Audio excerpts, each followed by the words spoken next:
Friends welcome back to the studio. स्वागत है आप सभी का mister C N V sir.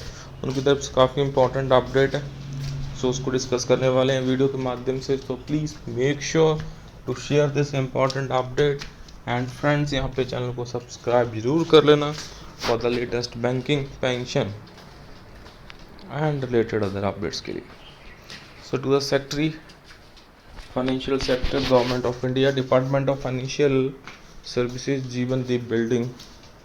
सो उनको ये लेटर लिखा गया है, my grievance is letter dated 10th March 25 to the Honorable Chief Justice and companion judges with the number allotted by the Honorable Supreme Court. So in relation to the above, I may be permitted to inform state that I attach herewith a copy of the petition for your kind perusal so as to enable you to point out the inaccuracies, if any, in any grievances, to enable the court to dispose of the petition at the earliest. So the state-run banks are separate legal entities and have ostensible autonomy of operation with an independent board of directors. So you do not allow them to take independent decisions, and they have to act as per the directions only in the HR matters. So the Department of Financial Services has representation in the board of directors of all the state-run banks, and hence a notice to DFS can be deemed to as a notice to the state-run banks also. So the Indian Bank Association, which is a coterie of banks, has asserted that they do not make policy decisions for banks, and so their opinion in the matter is irrelevant. So a copy of their legal circular dated 30th September 2019 is appended to the grievances letter.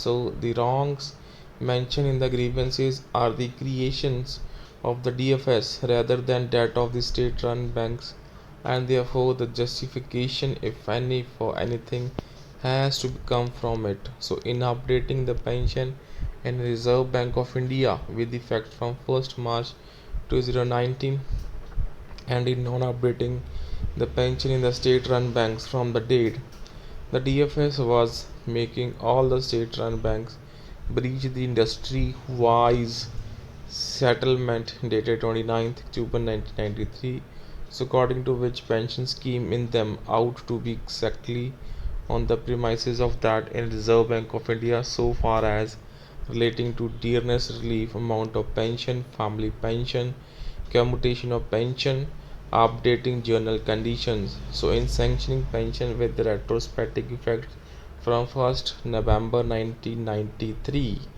So in the regional rural banks on the basis of settlement dated 29th October 1993, the DFS was admitting that the settlement dated 29th October 1993 is very much in force, and that yet the DFS is not updating the pension in the state-run banks as provided in clause 6 and 12 of the settlement. So according to which the pension scheme in state-run banks has to be exactly on the premises of pension scheme in the Reserve Bank of India. So the DFS is aware that the pension in the state-run banks is payable out of pension funds created out of the CPF of employees and CPF refunded by the retired employees and families of deceased employees, so held in trust by the banks exclusively for payment of pension and family pension in accordance with the pension regulations, and not out of the revenue account of banks or out of the exchequer. So in not updating the pension as provided in the settlement and regulations, the state-run banks are plundering the statutory benefits payable to the beneficiaries of pension scheme at the behest of the DFS. So the DFS has not so far responded to or refuted any of the obtained number of grievances submitted before it during the past several years. So though the DFS representing the government of India is supposed to know the law of the land emanating from the Honorable Supreme Court of India, so the DFS was acting in open defense of the decision of the apex court So the apex court has laid down on 1st July 2015 in state of Rajasthan versus Mahendra Nath Sharma ji that pension shall not be less than 50% of the running pay band corresponding to pre-revised scales of pay, and yet the DFS is not updating the pension in the state run banks.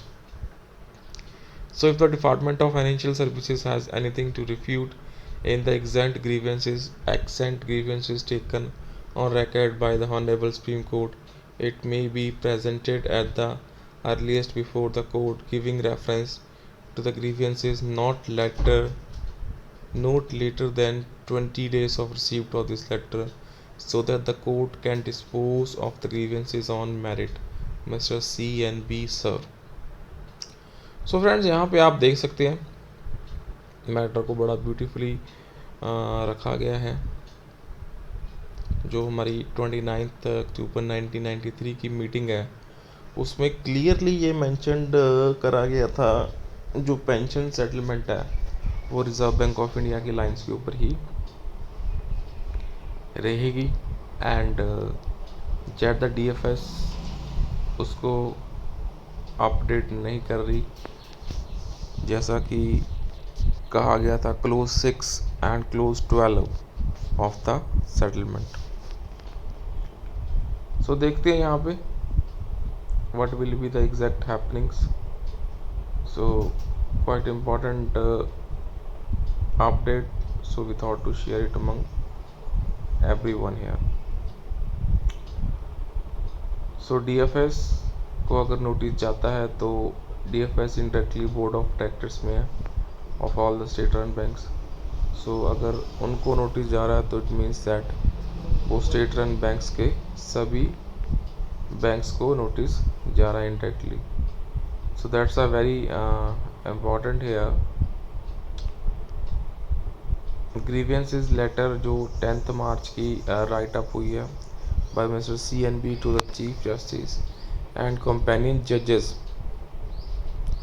allotted by the Honorable Supreme Court of India, he is subject of the letter.